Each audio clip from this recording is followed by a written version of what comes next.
Bonsoir à toutes et à tous et bienvenue dans ce nouveau numéro du Togo en marche.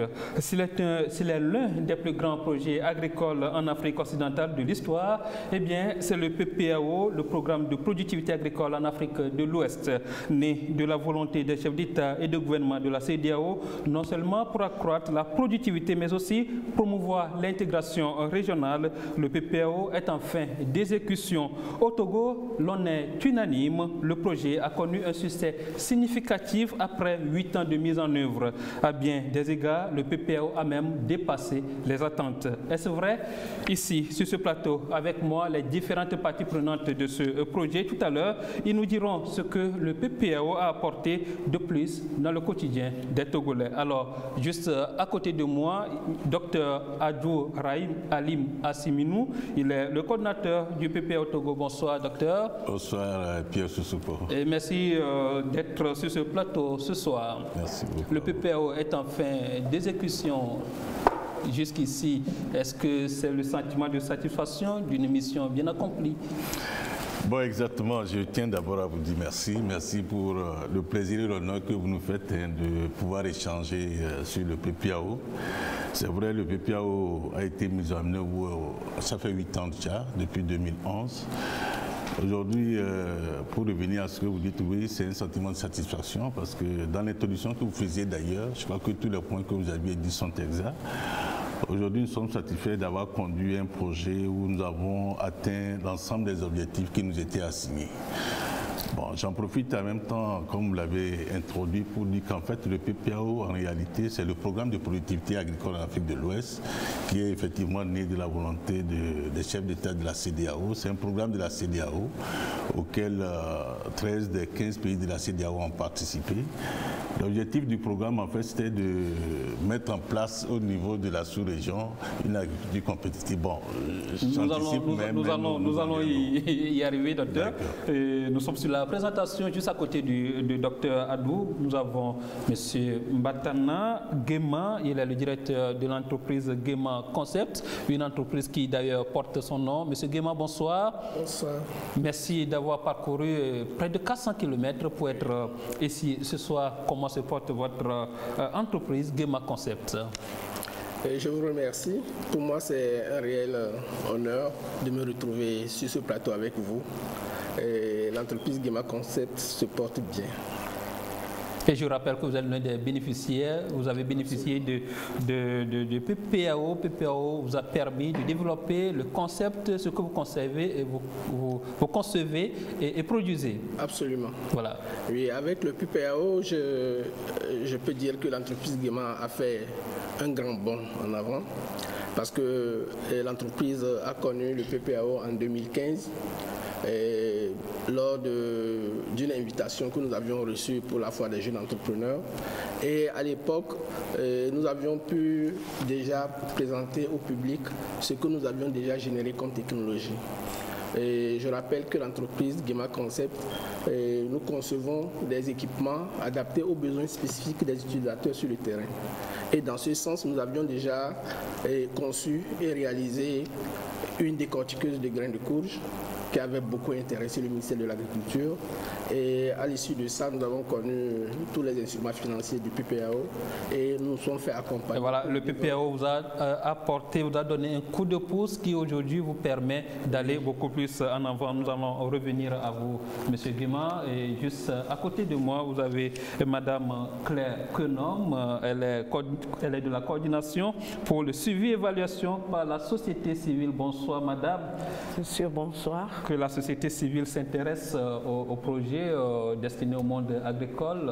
En tout cas, ça, on ne le vit pas au quotidien. Madame, qu'est-ce qui a suscité cet engagement à votre niveau? Oui, la société civile a été associée au processus de mise en place du PNSA, le Programme national d'investissement agricole et sécurité alimentaire. Et donc, il a été trouvé nécessaire que la société civile puisse accompagner le ministère de l'Agriculture et de temps pour qu'il y ait quand même un œil externe qui regarde avec les techniciens du ministère et aussi que le partenaire principal du ministère de l'Agriculture, à savoir la Banque mondiale, a souhaité demander qu'il y ait le contrôle citoyen pour la phase additionnelle des projets PASA et PPAO. Et vous avez joué ce rôle de contrôle. Nous avons joué. Et de bout en bout, vous avez, je vais vous revenir au courant de l'émission. À l'extrême, nous avons Dr Ablédé Komlan. Il est l'un des bénéficiaires. Monsieur Ablédé, bonsoir. Bonsoir, monsieur Soupa. PPAO vous a également apporté son soutien, notamment dans le financement de la formation diplômante. Vous êtes aujourd'hui docteur grâce au PPAO. Tout à fait, monsieur Soupa. Je voudrais tout d'abord vous remercier de l'opportunité que vous m'offrez aujourd'hui pour venir témoigner de façon directe sur ce plateau de la formation que j'ai pu bénéficier grâce à l'appui du projet PPAO. Vous savez, une des composantes très importantes du projet PPAO, c'est de pouvoir renforcer les capacités des structures qui ont en charge la recherche et la vulgarisation agricole au Togo. Moi, je travaille à l'ITRA, l'Institut togolais de recherche agronomique, où nous faisons de la recherche pour générer des technologies au profit des producteurs agricoles du pays. Et donc, pour pouvoir être opérationnel, il était question de renforcer les capacités d'un certain nombre de chercheurs de l'Institut dont je fais partie. Et grâce à l'appui du PPAO, nous avons pu réaliser cette formation dont je vais vous parler après. Voilà, un autre étudiant dont le PPAO a fait docteur, c'est bien M. Kolani Lankadjoua. Lui, il est hors caméra. Il interviendra au moment opportun. Monsieur Kaloa, bonsoir. Merci d'être avec nous ce soir. Et voilà, présenter le plateau de cette émission. Mais avant de rentrer dans le sujet, je vous propose de suivre ce document que nous avons conçu et qui retrace les acquis et les résultats de ce projet. Suivons.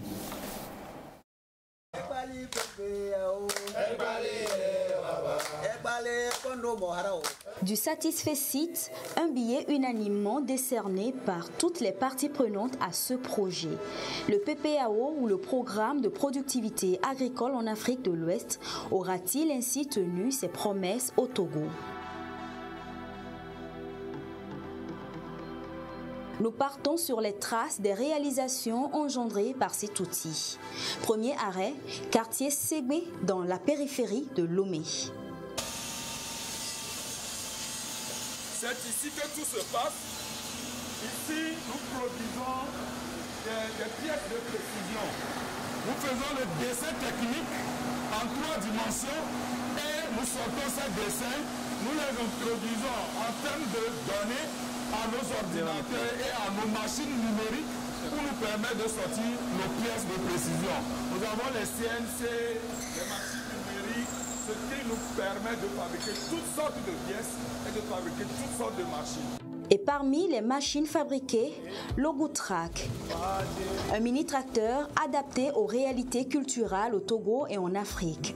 Une innovation technologique qui a reçu le soutien du PPAO Togo. Logutrack fait partie des 20 technologies diffusées à travers des sous-projets du PPAO. J'ai commencé cette recherche sur fonds propres. J'ai beaucoup évolué. Je suis arrivé jusqu'à la 2e version de Logutrack. Si vous voyez, nous avons la première version qui est pleine de rouille. Là, on était vraiment en expérimentation. Nous sommes passés à la 2e version, là où c'est marqué Logutrack en haut avec le truc là. Et arrivé à la 2e version, nous sommes partis maintenant sur le terrain. On est retourné à la ferme et nous avons fait des tests. Nous avons constaté que cette 2e version avait certaines limites. Et ces limites-là, nous avons continué à pousser la recherche.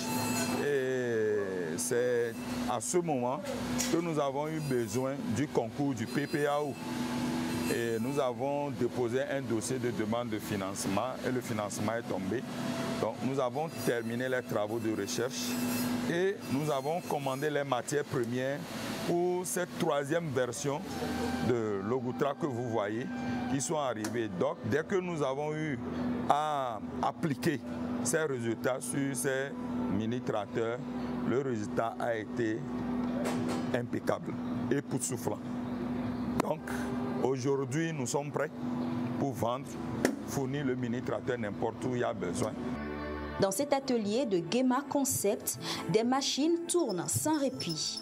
Ici, l'on conçoit et produit des appareils de tout genre pour la mécanisation de l'agriculture. La dernière née des innovations technologiques promues par Guéma, c'est bien cette moissonneuse batteuse, dernier prototype amélioré de son invention. Nous sommes dans la conception et la réalisation des outils agricoles adaptés aux besoins spécifiques des utilisateurs sur le terrain. Avec l'accompagnement du PPAO, nous avons pu concevoir dans un premier temps des équipements pour mécaniser toute la filière courge. Nous avons fabriqué des broyeurs de courge, une première version de broyeur de courge qui permet de récolter mécaniquement les grains de courge. Ensuite, nous avons fabriqué une décortiqueuse de grains de courge que vous allez voir de l'autre côté. Et ici, cette fois-ci, nous sommes sur un autre modèle, un prototype d'une mini-moissonneuse batteuse de riz et de soja. C'est que quand vous prenez les problèmes qui se posent aux producteurs, c'est surtout au moment des travaux post-récolte. Le battage et vannage du soja et du riz pose beaucoup de problèmes aux producteurs. Alors, dans un premier temps, nous avions déjà conçu avec l'appui de la GIZ une batteuse, vanneuse, et qui résolvait aussi le problème de mobilité sur le terrain.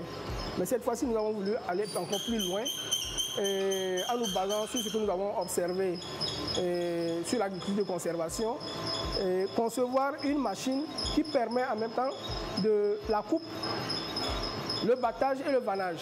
C'est-à-dire résumer tous ces travaux-là en une seule fois. On conduit l'engin et puis il coupe avec cette plateforme de coupe et rabat les produits coupés vers la chambre de battage et c'est battu. Les déchets sont jetés par ici et puis vous avez le grain qui est récupéré ici. Donc le paysan, en conduisant l'engin dans son champ, à la fin de son circuit, a déjà sa récolte. C'est ce que nous sommes en train de concevoir actuellement pour résoudre le problème de main-d'œuvre dans le domaine agricole.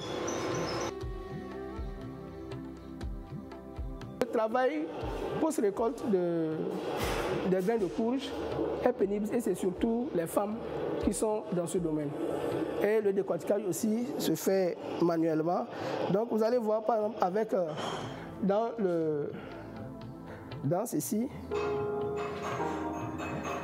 voilà, vous allez voir que nous avons fait comparer un décortiquage manuel qui se fait graine par graine et un décortiquage à la machine qui fait au moins 300 kg à l'heure. Donc ceci pour faciliter vraiment et relancer la production du goussi parce que les paysans ont tendance à abandonner cette culture à cause de la pénibilité des travaux post-récolte. Vous voyez, ça c'est la décortiqueuse que nous avons pu monter avec le soutien du PPAO et c'est ce que les femmes ont l'habitude de faire à la main pour obtenir le grain décortiqué. En 2019, on enregistre plus de 400 000 producteurs et transformateurs ayant adopté au moins une technologie améliorée rendue disponible par ce programme. À la Forge sans frontières, l'engagement rime avec les défis. Mettre à la disposition des producteurs des machines adaptées à leurs besoins. Avec PPAO, ça a été vraiment un appui pour soutenir la filière soja. Et dans cette optique, nous avons eu à fabriquer des batteuses. Donc c'était prévu dans le projet 25 batteuses, 15 pour Tchamba et 10 pour Sotoubois. Nous avons prévu également les torréfacteurs, 10 torréfacteurs, 5 torréfacteurs pour Tchamba et 5 torréfacteurs pour Sotoubois. Donc à notre niveau, dans un premier temps, on était au nombre de 8. Mais aujourd'hui, avec les stagiaires, vous allez constater tout ce que vous avez avec moi. À partir de ce projet, les gens ont accepté se donner pour l'apprentissage ou bien pour étudier, connaître encore la construction mécanique. Donc nous avons des étudiants, ceux qui ont déjà le bac, on a plus de 6 personnes qui ont leur bac, qui ont accepté apprendre ce métier. Donc ça a permis d'ouvrir encore l'éventail. Et au niveau des paysans, aujourd'hui ceux-là qui faisaient demi-hectare peuvent se permettre même d'aller à 5-6 hectares parce qu'il y a le matériel qui est à disposition. Si nous voulons parler aussi de ces farines riches, du soja, ou bien ceux qui font l'élevage, ils ont la facilité, ce n'est plus à torréfier avec le charbon ou bien le bois, ainsi de suite. Nous avons 7 torréficateurs qui sont prévus pour la circonstance. Donc disons que quelque part, il y a cette valeur ajoutée et chacun se retrouve. Aujourd'hui, Foi Sans Frontières, vraiment, avec l'appui de PPAO, nous avons eu un tour qui vient s'ajouter à ce que nous avons dans le temps, avec un magasin qui nous permet maintenant de bien ranger le matériel que nous avons. Ces technologies générées ont permis de cultiver plus de 364 000 hectares de superficie avec diverses spéculations. Dans ce village de Lada, dans la Kara, les paysans ont retrouvé le goût pour la culture du riz. Sous l'arbre à palabres, ils approfondissent leurs connaissances à travers un champ école agricole avec l'aide de techniciens agricoles. Avec le champ école, c'est encore 2-3 fois mieux que les réunions de sensibilisation qu'on faisait auparavant, où on diffuse les techniques, on part sans démontrer et le producteur aussi n'applique pas des fois. Donc avec le champ école, par exemple pour le maïs, les producteurs arrivent maintenant à exploiter les parcelles qui étaient abandonnées à cause du triga, où maintenant ils réussissent en maïs et ils le récoltent. Ici, par exemple pour le repiquage du riz, ils semaient en bouquet et en grand nombre de graines et pour récolter peu, sans maîtrise d'eau, sans application de matière organique. Avec le CERI, je crois que je vois que c'est une grande école, même si la participation n'est pas grande là.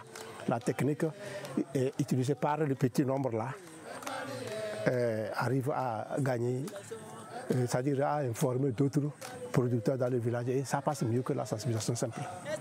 Les techniques apprises sont appliquées directement dans les champs. Résultat. L'année passée, j'ai fait sur la même surface, j'ai gagné des tonnes. Ça là, je ne peux pas. C'était miraculeux. On dirait que c'était la magie. Donc, on ne pensait même pas qu'un seul plant peut s'étaler et donner beaucoup comme ça. Franchement, pour dire la vérité, l'année passée, on est venu nous acheter. Avant, les bonnes femmes venaient mesurer, on amenait ça au marché. Mais comme le rendement c'était bon et le riz était un bon riz sélectionné, le riz parfumé, c'est d'après Niamtougou qui est venu nous acheter sur kilo. Le kilo était à 145 francs. Franchement, j'avais gagné plus de 600 000. J'ai construit, j'ai acheté un moulin à maïs qui est en train de fonctionner. Donc franchement, avant tu pouvais faire des hectares, tu ne gagnes rien. Les produits issus de ces champs sont soit commercialisés, soit transformés sur place. Dans les plateaux, les femmes vaillantes d'Anier, comme on les appelle, peuvent désormais mieux gérer leur mini-entreprise agricole. La fabrication du riz étuvé, c'est leur principal job. Avant que le soutien n'arrive, on faisait le riz comme nos parents le faisaient. Nous prenons le riz en même temps, sans vanner, mettre dans l'eau pour passer à la pré-cuisson. Donc on le faisait comme ça. Et après nous avons passé au décantage. Donc quand on le faisait comme ça, nous avons eu à bénéficier d'une formation de PPAO aussi, qui nous a formés sur les bonnes pratiques de l'hygiène pour le riz. Après aussi, nous avons l'ITRA aussi nous a formés. Donc c'est en ça que nous avons commencé par décanter et enlever les cailloux. Mais pour l'étuvage, avant aussi, on mettait l'eau, un peu d'eau dans la marmite, où on mettait directement le riz dans la marmite. Donc le riz était en même temps en contact avec une petite quantité d'eau dans la marmite. Donc après la cuisson, c'est ça qui nous faisait perdre le riz, parce que jusqu'à ce que le riz ne soit cuit, celui qui est en contact avec de l'eau en bas, lui devient de la pâte. Et ça nous fait une perte. Mais avec le tuvage, il n'y a aucune perte. Et nous avons aussi un gain de temps parce que ça ne nous prend pas du temps avec le tuvage du riz. Et le riz aussi est encore plus propre qu'avant. Ici, le riz paddy subit plusieurs étapes de transformation avant d'être ensaché et prêt pour la commercialisation. Des appuis multiformes du PPAO Togo leur ont permis de s'imposer dans le milieu. Autre spéculation, le soja. Ces dernières années, le développement de cette filière gagne du terrain, en l'occurrence dans les plateaux. Dans cette ferme, l'étendue des champs que voici traduit l'engouement autour de cette légumineuse. L'introduction de l'inoculum de soja, un intrant à base des produits naturels développés grâce au soutien de ce programme PPAO Togo, a connu une amélioration significative, comme nous le confirme ce producteur. Voici ma parcelle inoculée et j'ai inoculé ça. C'est pourquoi encore c'est vert. Sinon, déjà le cycle, normalement, ça devait déjà perdre les feuilles.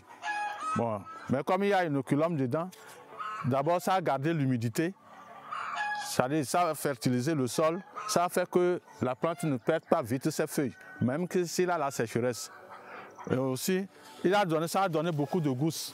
Si vous pouvez voir, ici là par exemple, vous voyez, ça a donné beaucoup de gousses. Et les graines là aussi, quand vous voyez ça, elles sont grosses. Ce n'est pas petit. Donc tout ça là, c'est l'effet de l'inoculum. Les produits sont développés à partir de cette structure d'organisation non gouvernementale AGID. Depuis des années déjà, elle accompagne les producteurs. Le dernier produit, c'est Batigro. Ce produit a intéressé particulièrement le PPAO dans sa relation avec les producteurs de soja. Donc ce produit est testé sur le terrain. Les producteurs l'ont trouvé vraiment intéressant. C'est dans ce sens que PPAO est intervenu cette année pour subventionner le coût de ce produit aux producteurs. Donc ça coûte chez nous ici à 2000 francs. Donc PPAO a acquis ça et l'a redonné aux producteurs à 500 francs. C'est une façon de les aider à acquérir ça facilement et à travailler pour un meilleur rendement. Et les productions s'expriment désormais en tonnage.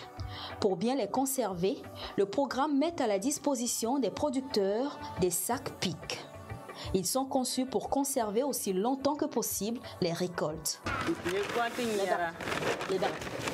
Avec le produit phosphaté, ça avait tué et ça menait beaucoup de dégâts sur la santé à la population. Mais avec le sac PIC, nous mangeons à tout au moment que nous voulons.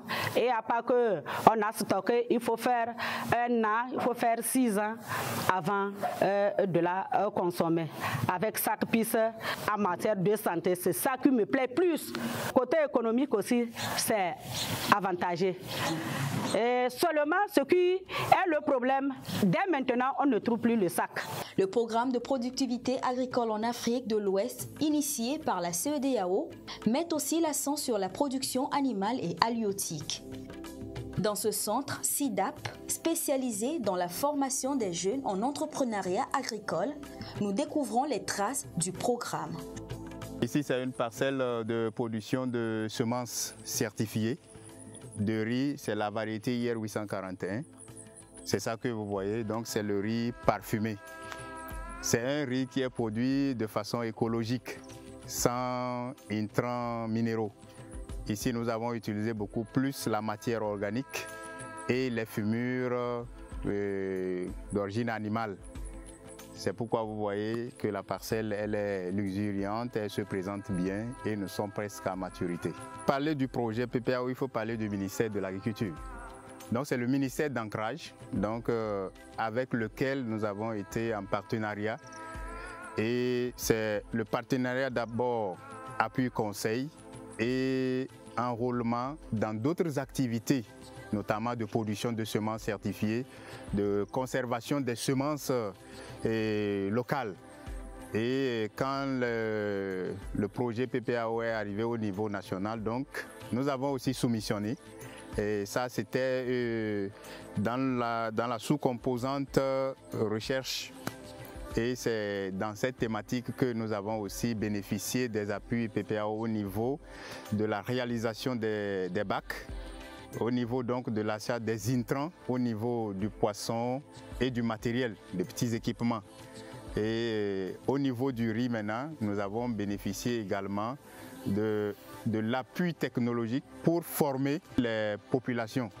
Donc, puisque avec le projet, il fallait aussi montrer qu'on peut produire le maximum de compost, il fallait recycler cette eau-là qui sort après les 2 semaines ou après les 3 semaines de vidange. Où est-ce que l'eau-là devait partir? Et l'eau-là doit partir pour être recyclée au service soit du riz ou soit des légumes. Donc c'est un tableau que les jeunes peuvent faire. C'est un tableau aussi qui interpelle les uns et les autres. C'est pourquoi nous disons que cet appui, depuis 2016 qui a servi et il a eu aussi des effets.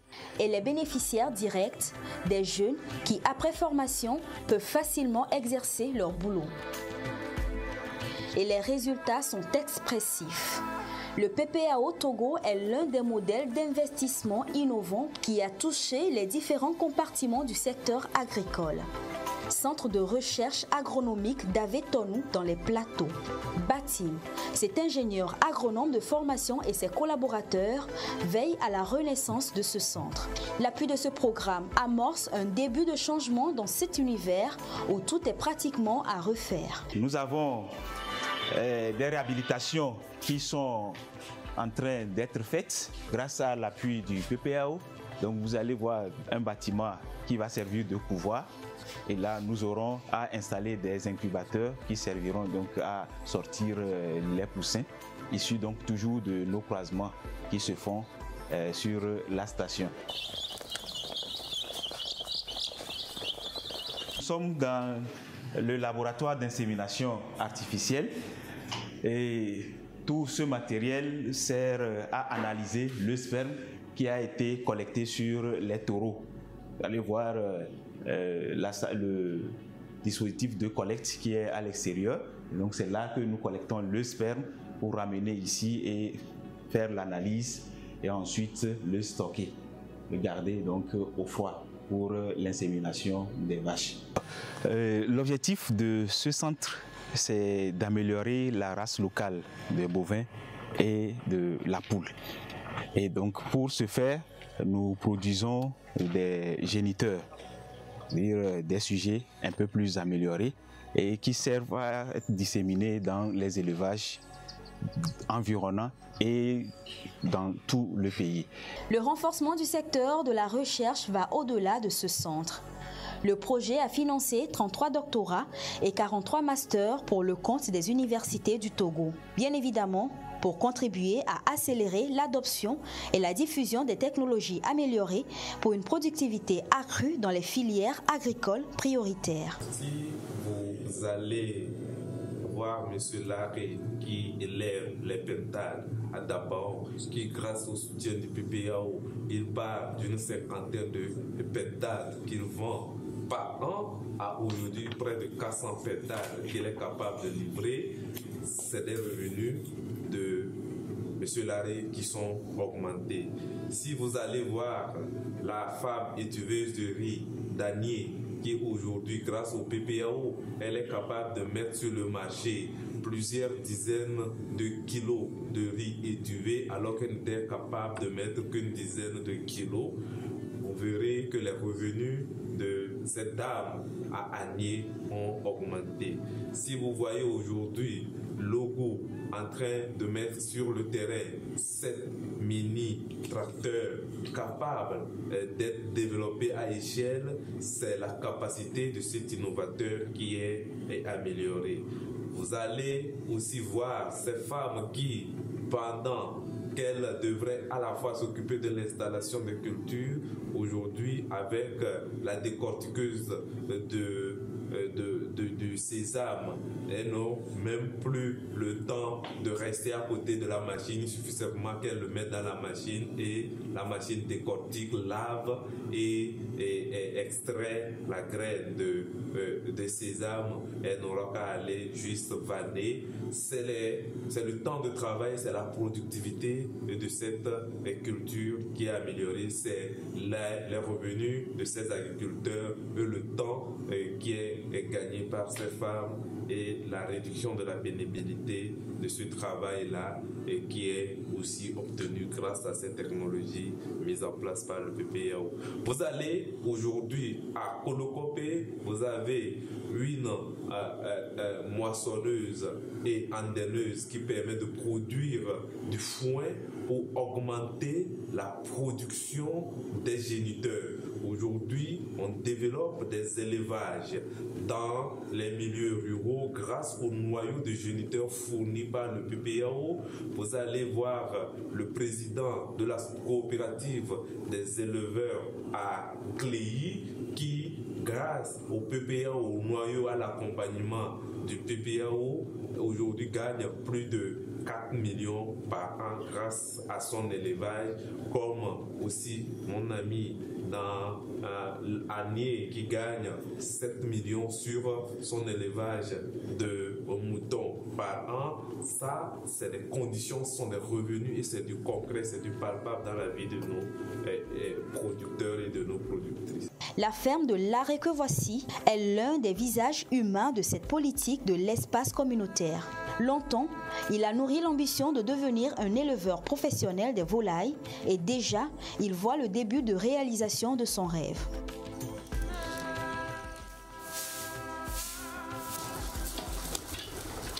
Dans les années passées, tant que je n'avais pas eu les appuis comme mon PPAO, j'étais dans les poulaillers traditionnels. Aujourd'hui, je suis dans les poulaillers améliorés, dans les PTA. Je pense qu'aujourd'hui, je suis modernisé. Je suis libre maintenant pour pouvoir vendre au moins 500 à 1000 pentades à partir d'aujourd'hui. Avant, ce que je faisais, je vendais moyennement parce que je n'avais pas de moyens pour renforcer mes capacités. En ce moment-là, je vendais, par an, je vendais plus de 80, 90 comme ça. Mais aujourd'hui, je sais que j'ai commencé par vendre. J'ai vendu plus de 200 pentades. Tant que ça me reste encore 400 pentades ici. L'Arrêt, comme beaucoup d'autres producteurs, peuvent-ils compter sur les acquis du PPAO pour aller loin? Une interrogation trône encore dans les têtes. Comment s'entrevoit l'après-projet? La particularité du PPAO, c'est d'avoir travaillé sur le cadre institutionnel. Et aujourd'hui, grâce à la réforme sur les engrais, les semences, les pesticides, le cadre institutionnel existe. Grâce aux formations diplômantes que le PPAO a soutenues pour un certain nombre de chercheurs, des docteurs et des spécialistes avec le master sont dans nos institutions de recherche et de vulgarisation. Ils vont continuer l'œuvre pour l'amélioration de la productivité agricole. À l'instar de bon nombre d'autres bénéficiaires, l'Arrêt est aujourd'hui directeur général de sa propre entreprise. Il compte employer des jeunes, élargir sa ferme avec d'autres projets, bien s'occuper de sa femme et veiller à une bonne scolarisation de ses 7 enfants.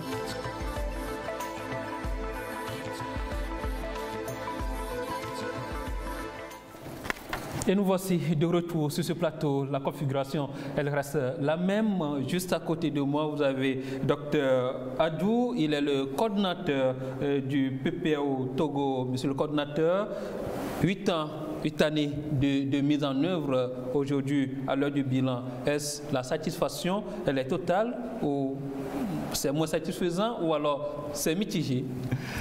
Non, je crois que à la lumière d'ailleurs même de ce qu'on vient de voir. Hein. Je crois qu'on n'a plus vraiment besoin de faire de commentaires. Mais je crois que vous avez su montrer certains aspects, certains résultats du projet. Mais je crois globalement, comme je le disais à l'entrée, que le projet a été exécuté de façon satisfaisante. Nous ne le disons pas parce que c'est nous.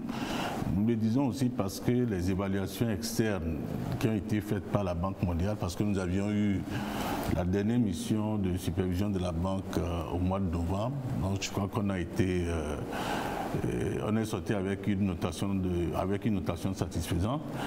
Et la particularité au niveau de PPAO, c'est que puisque c'est un programme, donc il y a toujours des rencontres régionales qui se font après les missions de supervision.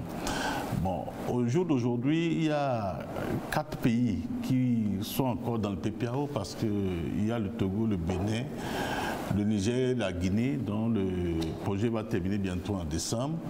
Donc, lors de la dernière rencontre à Abidjan, puisque les pays sont notés, donc on était tout heureux aussi de savoir que le PPAO Togo a été noté satisfaisant, comme d'ailleurs la Guinée. Donc, les 2 autres pays ont été moyennement satisfaisants. C'est pour vous dire que le jugement que l'on fait aujourd'hui n'est pas un jugement personnel, mais ça tient compte aussi du regard que les autres ont eu par rapport à la mise en œuvre du projet. Je crois qu'aujourd'hui, on peut être satisfait de ce qu'on a fait. Madame Kenom, vous portez le même regard que les autres ont sur le PPAO Togo? Oui, il y a des choses qui ont été faites, réalisées sur le terrain et que le documentaire nous a montré tout à l'heure. Et nous trouvons qu'il y a les techniques pour qu'on puisse améliorer la productivité ont été apportées. Il y a des techniciens qui fabriquent des outils pour réduire la pénibilité du travail agricole. Il y a les producteurs qui ont mis des produits sur le marché. Et ce que nous avons trouvé comme élément de succès du PPAO est la vulgarisation du SRI, et les producteurs ont témoigné qu'avec le SRI, la production du riz est satisfaisante et est promotrice. Quand vous allez à Gomegolozu, à Ngotien ou à Mousoukope, ils vous disent que vraiment il y a du riz et on ne trouve même pas de marché pour ce riz-là. Mais il faut quand même améliorer certaines choses parce que le contact, celui qui produit ce riz-là avec le système SRI, des fois ne trouve pas le contact avec le marché.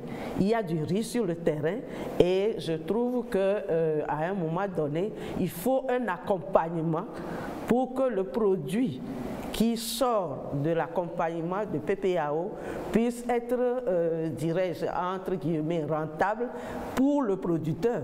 Parce qu'une chose est de produire, une autre chose est de pouvoir être rentable, améliorer ses revenus et ses conditions de vie. Et aussi... ça dit que le projet n'a pas envisagé ce côté de la chose. Est-ce qu'il était simplement question d'apporter la technicité au niveau des producteurs et pour ce qui concerne les débouchés, silence? L'avantage qu'on a eu au Togo, c'est que le PPAO s'est exécuté dans le cadre du PENIASA. C'est-à-dire que, en fait, les projets ont été développés dans le cadre du PENIASA de façon à ce qu'ils soient complémentaires. C'est-à-dire quand vous prenez toute la question d'écoulement des produits, elle a été prise en compte dans le projet PASA avec des instruments comme le warrantage, un certain nombre de choses qui ont été développées. Mais je crois que tous ces aspects aujourd'hui, bon, nous pourrions dire qu'avec d'ailleurs même la venue de la mise en œuvre du MIFA, je crois qu'on a toutes ces questions qui sont réglées aujourd'hui parce que quand vous prenez le MIFA qui est venu s'ajouter au paysage, toutes les imperfections que vous trouvez, parce que quand vous prenez un projet en lui seul, c'est difficile qu'il soit totalement systémique parce qu'il ne peut pas aborder l'ensemble des problèmes. Bon, quand on les exécute dans le cadre d'un programme, avec les autres projets, il y a la complémentarité, la synergie qui fait qu'on arrive à le faire. Donc aujourd'hui, avec le PENIASA et avec le MIFA, je crois que ces questions d'écoulement sont tout de suite réglées parce que aujourd'hui, quand on voit ce qu'on fait avec le MIFA, c'est qu'on essaie d'essayer de garantir le marché, trouver des agrégateurs qui permettent d'assurer ou de contractualiser avec les producteurs. Donc on tend vers une agriculture de marché, vers une agriculture beaucoup plus truc, qui fait que ces petites imperfections qu'il y a eu sont aujourd'hui dans notre paysage à nous réglées par tous ces instruments qui sont là. Pour la société civile, il faut encore mieux. Oui, il faut encore mieux. Il y a eu des producteurs d'outils pour faciliter la production agricole, pour que la pénibilité soit réduite. Il y a maintenant le travail à faire pour mettre en contact ces ingénieurs, ces producteurs avec ceux qui sont sur le champ et qui cultivent, pour qu'on puisse utiliser ces outils-là et améliorer la mécanisation de l'agriculture. Oui, cela m'amène à m'adresser à M. Guéma, puisqu'il représente ici les bénéficiaires, notamment dans son secteur de conception et de fabrication des machines que vous mettez à la disposition du monde des producteurs. Qu'est-ce que vous leur proposez concrètement pour leur faciliter la tâche? Et effectivement, quand le PPAO nous a permis de générer de nouveaux équipements qui n'existaient pas dans le monde agricole, quand je prends par exemple la décortiqueuse de grains de courge ou l'extracteur de grains de courge, ce sont des équipements qui n'existaient pas. Qui n'existaient pas ou qui n'existaient pas au Togo, c'est cela? Non, qui n'existent. Bon, quand nous avons fait, puisque nous sommes adressés à l'OAPI pour des protections, et ces équipements, de toutes les façons, ici, on les avait passés. Le travail se faisait toujours de façon empirique. Et quand nous avons pu générer ces équipements, nous avons vu tout de suite que les producteurs se sont vraiment intéressés au regard de la réduction de la pénibilité et du gain de temps. Bon, maintenant, quand ils ont découvert les équipements, beaucoup appellent de partout. Parfois, ils demandent combien coûte l'équipement parce qu'on veut l'avoir. Bon, étant donné que ce sont des prototypes que nous avons fait sortir, nous sommes actuellement en train d'envisager une mise à échelle, une réelle chaîne de production qui puisse multiplier ces équipements. Et à partir de là, on pourra soit les vendre, soit créer former des prestataires de services agricoles à partir de ces équipements pour qu'ils puissent les utiliser au moment venu et prester des services aux paysans qui n'ont pas peut-être les moyens d'acheter. Si moi je comprends bien, ça veut dire que les machines sont aujourd'hui produites et gardées dans vos usines, c'est cela? Non, elles ne sont pas encore produites et gardées. Nous proposons des alternatives. C'est-à-dire qu'on peut vendre pour ceux qui veulent s'en acheter et on peut aussi, des gens peuvent acheter aussi pour, comme je l'ai dit, les prestataires de services agricoles. Parce que ce ne sont pas que ces équipements, il y a d'autres types tels que vous avez vu que nous sommes en train toujours de développer. Et si le paysan veut s'acheter à titre individuel, peut-être parce qu'il a les moyens, mais s'ils n'en ont pas, il peut aussi s'organiser en coopérative ou bien en groupement pour pouvoir avoir ces équipements-là et au moment venu, des prestataires peuvent leur rendre le service. Monsieur le coordinateur, qu'est-ce que le projet a prévu? Pour le projet, il faut juste générer les technologies. Maintenant, pour l'accès, qu'est-ce qui est prévu justement? Bon, parce que ça ne sert à rien de produire les machines. Exactement. Et que l'accessibilité soit difficile pour les paysans, les producteurs. C'est-à-dire qu'en fait, le PPAO a travaillé sur 3 aspects par rapport aux technologies. La génération, la mise à disposition, la diffusion pour faciliter l'adoption et la facilitation de l'accès. Bon, au niveau de la facilitation de l'accès, c'est ce que je dis, nous avions plus privilégié la dimension disponibilité. En faisant en sorte que les technologies qui sont générées puissent être disponibles, en faisant en sorte aussi de subventionner pour certaines technologies l'accès aux producteurs. C'est pour ça que je dis qu'un projet en lui seul, c'est parfois difficile de prendre tous les contours. C'est vrai, c'est un problème au niveau des trucs qui sont générés parce que nous finançons la prévulgarisation, la prédiffusion de ces technologies qui sont générées grâce à l'appui du projet. Mais maintenant, leur diffusion à grande échelle, leur acquisition par les producteurs, je dis ça demande d'autres instruments. C'est en cela que je dis l'avènement du MIFA aujourd'hui est très salutaire parce que l'ensemble des technologies que nous avons aujourd'hui par rapport aux besoins que les producteurs ont, si sont accompagnés par le MIFA, je crois que les problèmes ne se poseront pas. Je crois que c'est pour ça qu'il dit, remercions aujourd'hui vraiment l'idée qu'il y a eu de mettre en place le MIFA parce que ça vient justement compléter tout ce que nous avions fait parce que c'est vrai, mettre en place une technologie, la diffuser, parce que l'accès, pas seulement en termes de disponibilité, mais en termes de financement, était vraiment un aspect que le projet n'avait pas vraiment pris en compte et que le MIFA aujourd'hui pourra corriger par rapport aux besoins que les gens pourront exprimer pour avoir cette technologie. Alors, docteur Ablédé, pour beaucoup, le PPAO est l'un des modèles d'investissement innovants. Vous qui avez bénéficié de ce projet, puisqu'il a financé, il vous a rendu docteur, si je peux me permettre de le dire. Comment est-ce que cela s'explique? Merci beaucoup. En fait, par rapport aux actions du PPAO, ce que l'on peut noter, il y a 3 actions prioritaires qui ont été réalisées sur le terrain. Vous allez voir tout d'abord que la première action a concerné l'appui à la génération de technologies. L'autre action, c'est comment aider à la diffusion des technologies qui existent déjà, aussi bien au Togo qu'ailleurs. Maintenant, pour moi, l'action la plus importante, parce que vous savez, pour pouvoir développer un pays, il faut des ressources humaines bien formées, bien qualifiées, parce que c'est ça même le soubassement. C'est sur cette base-là qu'on peut générer des technologies, les diffuser et développer tout processus. Et donc, l'action la plus importante pour moi, c'est le renforcement des capacités des chercheurs et des agents de vulgarisation. L'élément qu'on a suivi l'a bien dit, il y a au moins 43 masters qui ont été formés et plus d'une trentaine de docteurs. Et c'est tous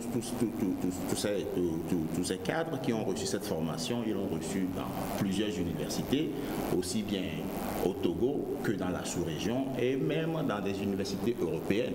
Aujourd'hui, nous sommes revenus et nous contribuons efficacement et quotidiennement aux activités de recherche et de développement pour pouvoir augmenter un tant soit peu la productivité agricole. Et tout ça, c'est pour le bénéfice des producteurs.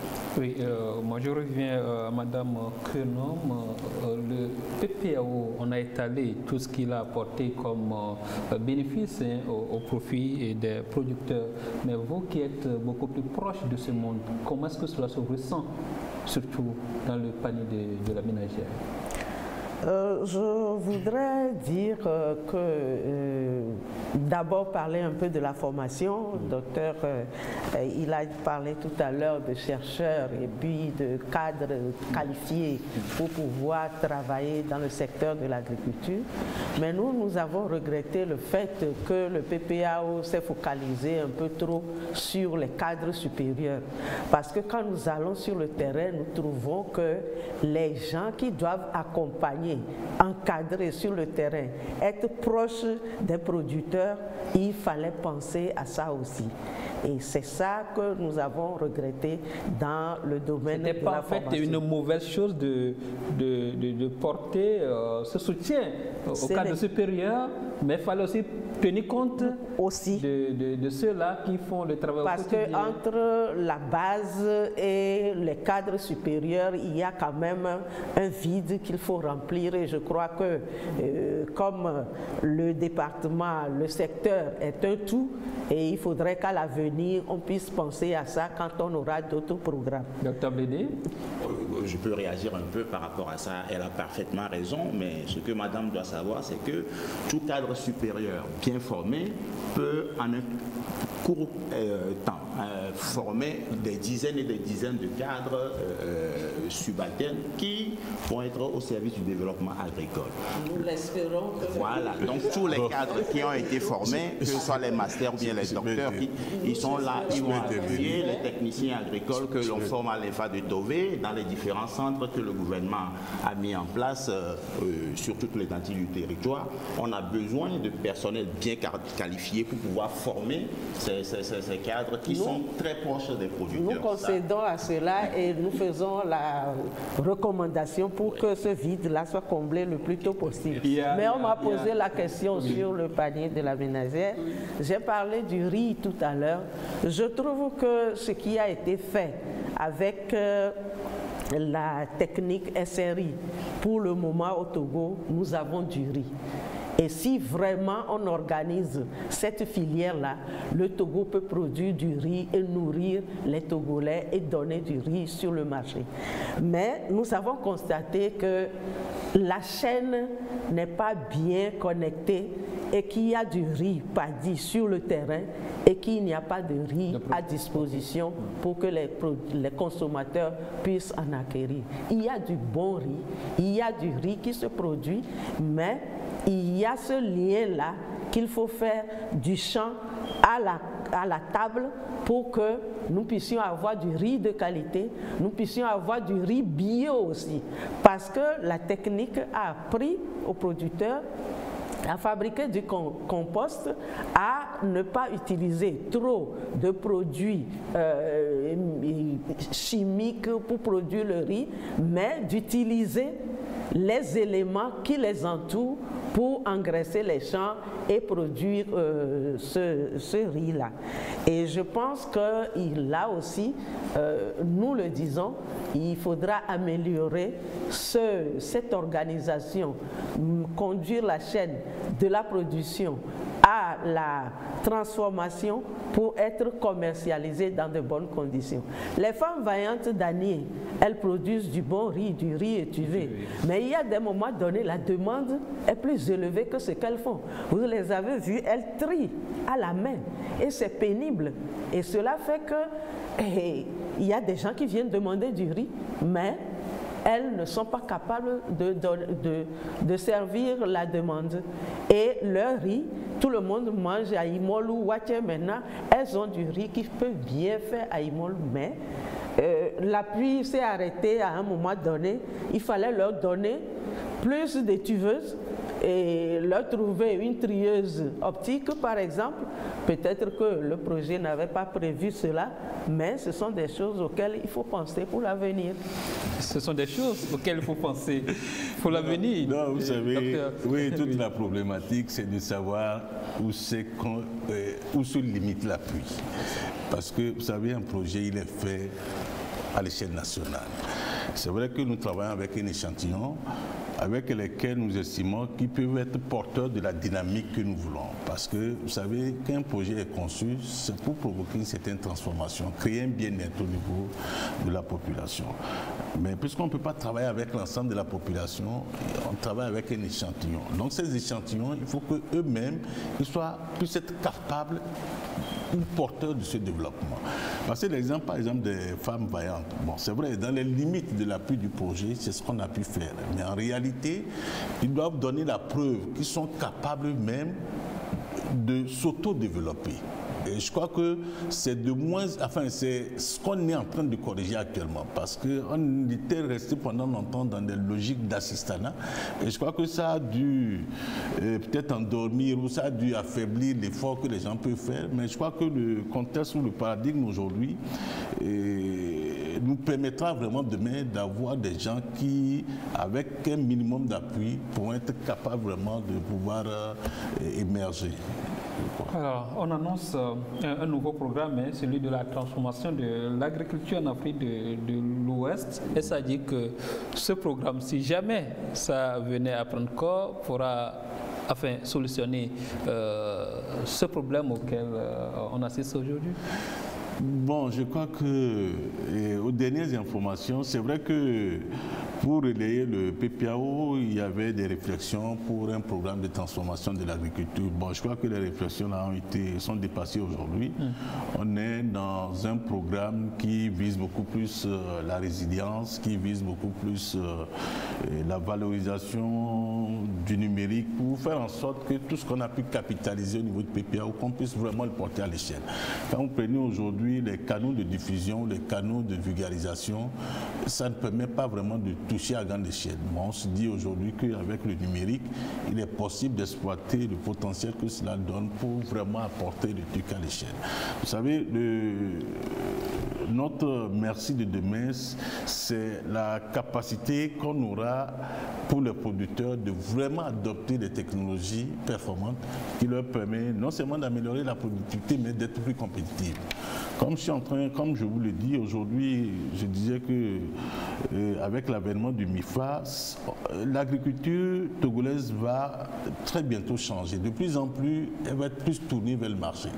Elle va être plus une agriculture contractuelle. Et pour cela, il faut vraiment qu'elle soit compétitive. Pour cela, il faut qu'elle utilise aussi beaucoup de technologies. Donc, je crois que tout ça là donnera toute une autre dynamique à l'agriculture demain. Donc, pour dire en un mot que c'est vrai, nous avons travaillé aujourd'hui à mettre en place les technologies. C'est vrai que par endroit, l'accessibilité en termes d'accès financier peut poser des problèmes, mais comme je dis, on a aujourd'hui des instruments qu'il faut pour vraiment pouvoir lancer l'agriculture sur les bases de ce que nous avions fait.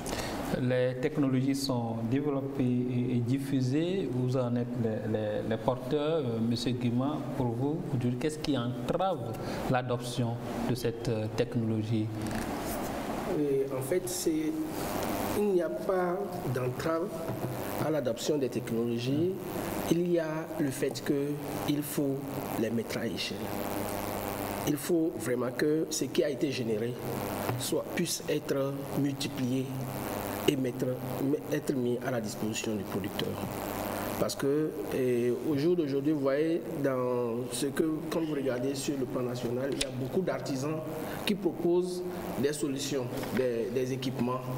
Mais souvent, quand vous voyez ces fabrications artisanales-là, elles ne sont pas standardisées.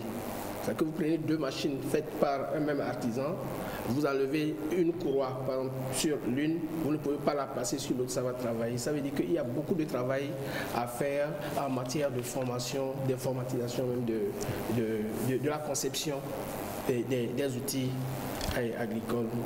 Je dirais que nous avons osé, Logo Concept et Guema Concept, en 2016, nous sommes associés sur des fonds personnels pour faire venir ici un expert de Dassault Aviation pour nous former sur un logiciel de conception en 3D. Et malheureusement, il était venu juste pour un mois et il a pu nous former et il nous a laissé continuer. Et nous avons découvert à partir de cet outil que si les artisans étaient formés, si on avait des jeunes qu'on pouvait envoyer en formation pour maîtriser la conception, nous pouvons aller facilement vers l'industrialisation. C'est qu'on va sortir du cadre de l'artisanat et proposer des outils qui sont acceptables pour le développement de l'agriculture. Et comme le disait Madame Quenom tout à l'heure, beaucoup de ces producteurs que nous avons eu à rencontrer, puisque nous étions sur le terrain, leur grand souci, c'est l'après-projet. Est-ce que l'après-projet a été bien préparé? Est-ce que ces producteurs sont préparés de sorte que quand aujourd'hui on dit le projet est clôturé, ils puissent voler de leurs propres ailes, monsieur le coordinateur? Bon, c'est ce que je vous disais tantôt, c'est-à-dire que le projet, en fait c'est un projet d'investissement au départ. Bon, pas au départ, c'est un projet d'investissement, mais auquel nous avons associé des actions d'appui. Bon, comme je dis, les appuis ont une certaine limite. Et par rapport à ça, ça veut dire qu'il y a le potentiel même que les bénéficiaires ont de pouvoir, sur la base de l'appui qu'ils ont, de pouvoir se propulser. Nous avons principalement travaillé à mettre à disposition des technologies certains en ont bénéficié. Je crois que c'est de l'utilisation et de la valorisation de ces technologies qu'ils peuvent vraiment se propulser dans le développement, dans ce qu'ils veulent. Bon, nous avions travaillé, quand je prends par exemple le domaine, le secteur des semences, où nous avions vraiment beaucoup investi pour faire en sorte que, pour améliorer le taux d'utilisation des semences au niveau national. Aujourd'hui, quand vous prenez ceux qui ont utilisé les semences, parce qu'avant que nous n'intervenions, je crois qu'il y avait par endroit des gens qui ne connaissaient pas la valeur des semences certifiées. Aujourd'hui, ils le savent. Et je crois qu'aujourd'hui, les gens sont prêts à acheter les semences certifiées pour emblaver les trucs parce qu'ils savent le bien fondé de ces semences. Donc, je crois que tout le temps nous avions fait avec les technologies qui ont été mises à leur disposition, je crois que le potentiel que ces technologies ont donné, je crois, a convaincu les gens pour qu'eux-mêmes ils puissent vraiment l'adopter. Ça devrait être automatique, c'est ça? Ils ne sont pas préparés, formés à la chose, non? Non, si. Pour l'ensemble des technologies, il y a des formations. Parce que quand vous prenez par exemple le type de semences, nous avons travaillé avec le service de la vulgarisation, parce que tous les agents du système de vulgarisation accompagnaient les producteurs dans l'utilisation des technologies, dans la compréhension des technologies qui sont mises à leur disposition. Donc je crois qu'il y a ça qui a été fait, parce que c'est eux qui les aident dans les itinéraires, dans tout ce qu'ils doivent faire par rapport aux technologies qui sont à leur disposition. Et puisque vous êtes l'un des bénéficiaires ici, c'est exact, c'est ce qu'il dit. Oui, absolument, c'est ça, parce que... Le projet prend fin, mais vous pouvez continuer à développer ce que vous savez déjà faire. On peut continuer parce qu'avec l'appui, nous avons pu aussi acquérir des équipements de fabrication, mais ce n'est pas encore pour une fabrication à grande échelle comme on le veut.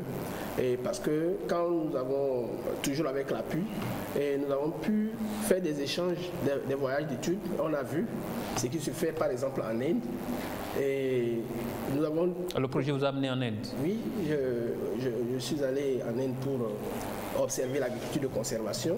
Et à l'issue, c'est de retour de l'Inde que je me suis dit, je vais commencer par fabriquer une moissonneuse batteuse à notre échelle. Parce que l'agriculture de conservation, vous savez, sans ces types d'équipements, vous ne pouvez pas l'appliquer. Et j'ai commencé pour sortir. Nous avons déjà, la moissonneuse est déjà allée sur le terrain pour des essais et ça a été satisfaisant. Nous continuons par voir si c'est possible de générer les autres équipements parce qu'il n'y a pas que la moissonneuse, il y a aussi des semeuses adaptées. Et tous ces équipements-là, nous pensons que nous pouvons les réaliser. Mais pour les réaliser à grande échelle, il faut des équipements plus performants que ce que nous avons actuellement.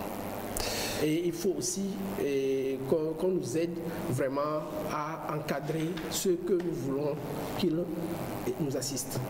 Parce qu'il y a beaucoup d'apprenants qui voudraient bien suivre, mais souvent nous avons ce problème-là. Ils commencent mais ils ne terminent pas. Parce que peut-être les moyens manquent pour aller jusqu'au bout. Nous, on voudrait qu'ils aillent jusqu'au bout et adopter vraiment la fabrication à l'échelle. Docteur Abdidi, nous tirons vers la fin de cette édition. Pour vous, le PPAO aura-t-il balisé la voie à la mécanisation de l'agriculture au Togo, par exemple? Oui, merci beaucoup. En fait, quand vous voyez notre système de production agricole, l'agriculture togolaise en général, vous allez voir qu'il y a une dizaine d'années, la mécanisation n'est pas rentrée vraiment dans la culture des agriculteurs. Et donc avec l'appui de ce projet, en termes de technologie générée, en termes d'appui à la conception d'outils agricoles, je me suis dit qu'aujourd'hui, on peut le dire,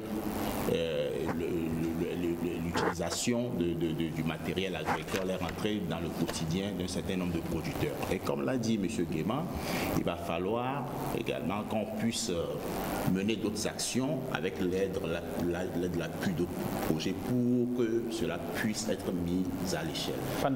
Pendant que vous avez encore la parole, ça va être peut-être votre mot de la fin. Oui. En quoi vous avez eu à faire votre thèse? Oui, au fait, moi j'ai fait ma thèse. Quelle sera son utilité pour le monde? Tout à fait, merci beaucoup. J'ai fait ma thèse à l'Université du Ghana, à Legon, à Accra. Je suis chercheur en sciences des sols et j'ai travaillé sur le phosphore. Parce que vous savez, le phosphore, c'est un élément très important pour la croissance et le développement des plantes. Et donc, j'ai travaillé sur la gestion du phosphore dans dans la production de riz, de bas-fond, sur quelques sols acides du Togo. Et avec cette thèse, aujourd'hui, j'ai des compétences qui vont pouvoir me permettre de proposer des technologies en termes de doses efficaces à apporter pour produire du riz en quantité et en qualité. Et quand vous êtes à l'ITRA, vous y attelez déjà, j'espère? Oui, je suis dans ça quotidiennement. Et je profite, comme vous l'avez parlé de mot de fin, pour remercier la Banque mondiale, le projet PPAO qui a été mis en œuvre en ancrage avec le ministère de l'Agriculture. Ouais. Et je remercie très vivement le Code pour tous ses appuis. Merci. Merci aussi à vous d'être passé sur ce plateau. Madame Kenom, c'est la fin de cette émission. Quel est votre mot de la fin? Bien, moi je dirais qu'il faudra pérenniser les acquis du PPAO. Le PPAO a permis d'innover, de créer la technologie pour mécaniser le secteur de l'agriculture, les activités agricoles. Mais il faut penser aussi à accompagner les producteurs pour la mise en marché de ce qu'ils produisent. Et la mise en marché n'est pas seulement à avoir accès à un financement pour faire le travail. Il y a tout l'accompagnement, renforcement des ressources humaines. Il faudrait que le paysan togolais soit quelqu'un qui puisse avoir des objectifs donnés, qui puisse s'organiser avec d'autres pour que la chaîne soit bien huilée, c'est-à-dire que celui qui produit ne soit pas en même temps celui qui va chercher le marché, celui qui va conserver, celui qui va acheter les outils, etc.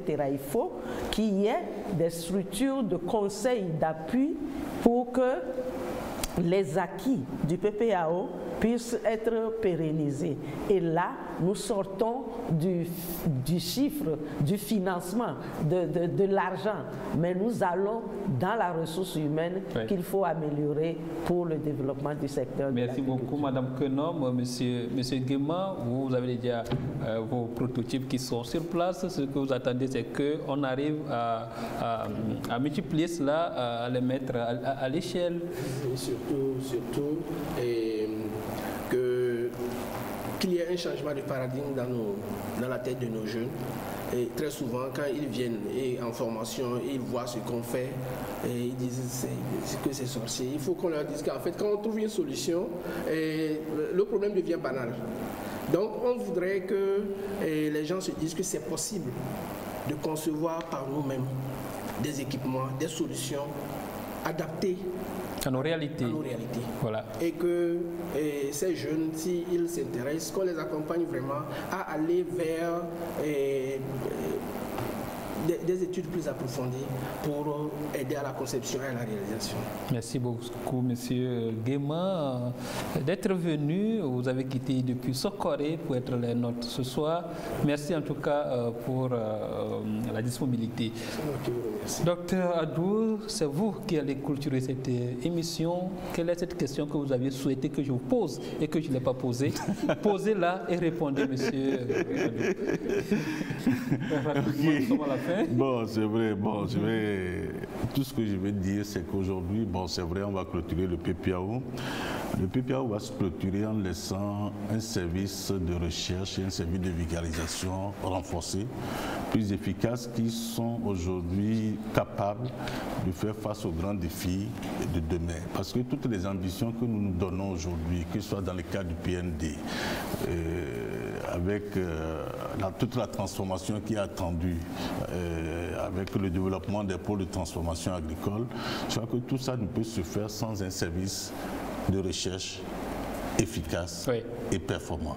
Et je crois que le PPAO a contribué à cela. Voilà. Et je crois qu'aujourd'hui, qu'on a les conditions qu'il faut vraiment pour vraiment réaliser les ambitions du PND. On a les conditions qu'il faut pour réaliser les ambitions du PND, Plan national de développement. Merci à vous tous qui avez répondu à ce rendez-vous. Le prochain numéro, c'est dans un mois. Bonsoir, bonne nuit et en 2020. Au revoir.